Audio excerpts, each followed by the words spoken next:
मुस्लिम और जैन तीनों के धार्मिक स्थान जालोर इतना शानता है, अड़खला है ना। अब वो चित्तौड़ हो सकता है, चित्तौड़ में भी तो दाई पीर की दरगाह भी है, जैनों का कीर्ति स्तंभ भी है, मंदिर हमने पढ़े ही, उसमें खूब सारे मंदिर बने हुए है ना। ऐसा कोई दूसरा किला भी हो सकता है इसमें दोनों को तीनों प्रकार मिल जाए। उस समय जो ऑप्शन हमारे साथ में उपलब्ध ऑप्शन होते हैं उनमें देखना होता है किले में से कौन सा है। क्या किसी एक किले के बारे में सब बोला जा सकता है? ये क्वेश्चन तो पूछा हुआ है, जब पूछा गया उनमें ऑप्शन में जालोर है। अब मैं यदि ये लाइन जालोर में लिखवाता हूं तो तुम तो चित्तौड़ में कंफ्यूज हो।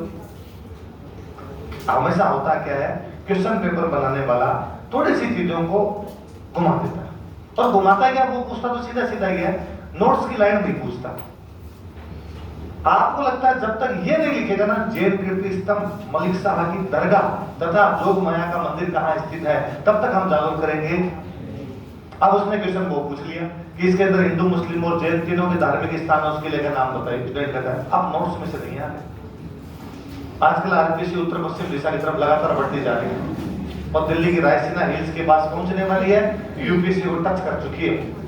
अभी बाहर चाय की थड़ी पे कोई उड़ा ठड़ा आदमी और बैठा होता है जो 10 एक साल से तैयारी कर रहा होता है, सिलेक्शन कहीं होने लगा होता है, वो और कहता है नोट्स में कुछ नहीं आजकल। हाँ साहब पता है, तभी तुम्हारा नहीं हुआ, तभी तुम 10 एक साल से इधर बैठे रहो। चीजें वही होती है, चीजों भाई मैं कहता हूँ नोट्स की लाइन उस दिन पूछी जाएगी जिस दिन मैं पेपर बनाऊंगा। होता क्या देखो, आप ना नोटिस किया करो, इवन टेस्ट सीरीज वाले, हमारे टेस्ट सीरीज की पूरी टीम अलग है, वो जब पेपर बनाते हैं ना तो वो भी वो लाइन नहीं लिखते जो अपने नोट्स में। हाँ नहीं लिखते। जब मैं आपको दे दूं ना कि आप एक क्वेश्चन पेपर बना के लाएं, आप ये लिखोगे लाइन, हमारा जो पढ़ा हुआ है उसके अनुरूप हम लाइनें लिखते हैं।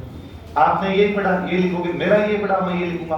टेस्ट सीरीज वाले ने कुछ दूसरी चीज पढ़ ली, वो अपना क्वेश्चन उस हिसाब से सेट कर लेगा। आरपीसी पेपर बनाने वाले और कुछ पढ़ रखा होगा, पढ़ा यही मटेरियल है, पढ़ा अलग अलग जगह से होगा, उसने जो लाइन उठाई वहां से उसने पूछी, बस अपने उसके अंदर कंफ्यूज हो गए घूमते, अरे ये क्या हो जाएगा। अब मैंने कहीं लिखवाया था गोगुंदा में सलूम्बर के कृष्णदास चुंडावत ने प्रताप का राज तिलक किया था, है ना। अब यदि ऐसा सवाल आता है तब तो अपने रेडी एकदम मामला है, कोई दिक्कत ही नहीं। अब वो सवाल को थोड़ा बहुत उनमें से भी घुमा देता है और वो उसकी जगह लिख देता है कि सलूम्बर के कृष्णदास चुंडावत ने महाराणा प्रताप का राज तिलक कर दिया था तथा उसने राज तिलक के दौरान कौन से स्थान का चयन किया था।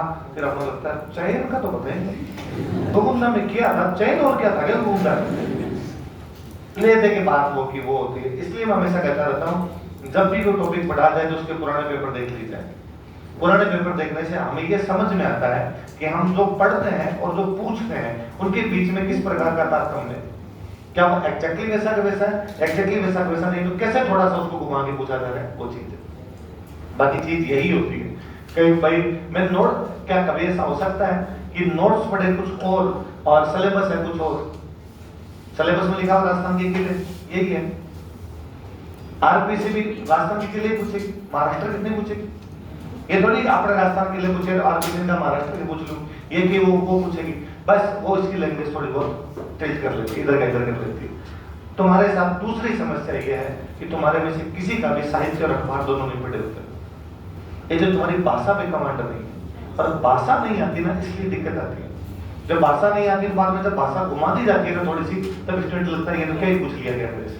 वही जो मैं कल आपको बता रहा था, यदि क्वेश्चन आए कि कौन से किले में सबसे ऊपरी स्थान पर राजा रहता था, तो आप कर दो कुंभलगढ़। उसने पूछा राजस्थान के कौन से किले में सबसे ऊपर राजमहल थे, लिखवाया नहीं। आपने ये बताया था कटारगढ़, आपने ये थोड़ी बताया था कटारगढ़ राजमहल है।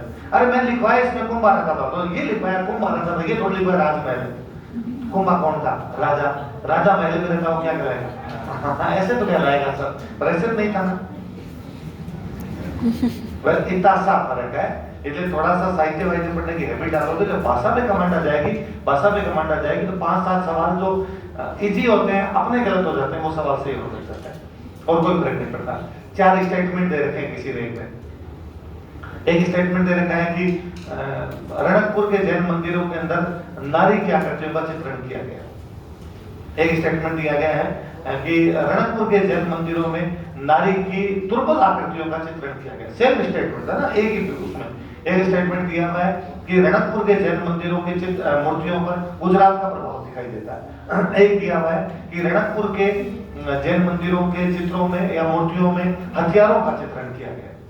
नहीं पढ़ा, किसी का नहीं पढ़ा, तो कॉमन सेंस लगा तो उसको ऊपर वाले दोनों स्टेटमेंट सेम है, इसलिए आप दोनों गलत हो गए, दोनों सही हो गए, उनमें से आगे पीछे होने की संभावना नहीं है। अब बचे दो अपने पास, रणकपुर गुजरात के पास है, गुजरात वाले जैन इधर आते हैं, ऑब्वियसली बात है ये है। फिर एक लास्ट, अब आंसर वो है कि इसमें अध्ययन अवस्था, फिर थोड़ा सा कोई दिमाग को लगा तो वो है कि ये इसीलिए गलत करवाना चाह रहा है कि रणकपुर का मंदिर जैन मंदिर है और ये कहना चाह रहा है जैनों के मंदिर में हथियार है, और हमारा पहला ये जाएगा कि जैनों के मंदिरों में हथियार तो होने, जबकि है कि भाई बाहर मूर्तियां जो बनाई गई है, मूर्तियां जैनों के आधार पर नहीं बनाई गई, मूर्तियां बनाई गई समाज की। उस समय का समाज युद्धकालीन समाज है, युद्धकालीन समाज में ये भी है, सारे मूर्तियों में खूब सारे लोगों का जनजीवन दिखाया हुआ है। तो जनजीवन क्या हो सकता है, राजा युद्ध करने जाता हो, एक महिला काम करती हुई, एक किसान खेत में काम करता हो, सब प्रकार के चित्र है, उनमें हथियार भी, और वो यही गलती करवाना चाह रहा आपसे। वो भाई यदि ये क्वेश्चन होता कि यहाँ पर हथियारों का, जैनों के मंदिरों में हथियारों का प्रयोग नहीं है, फिर तो क्वेश्चन ही नहीं बनता।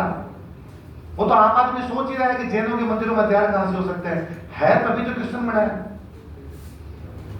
ये थोड़ी सी बात और दिमाग लगाने वाली सी होती थी, इतना दिमाग अपना होता नहीं, तो इसलिए बाद में अपने कहते हैं ना अब लेवल बढ़िया वैसा है ना, अब दिक्कत हो गई है, अब ये नहीं आ रहा है, ये आप इतने दिन मजे ले लिए भाई साहब, अब अलग ही प्रकार की चीजें आती, कोई अलग प्रकार की नहीं, उतनी ही चीजें आती है, थोड़ा सा वो शब्दों को इधर उधर खेलता है, शब्दों के साथ खेलता है। अगला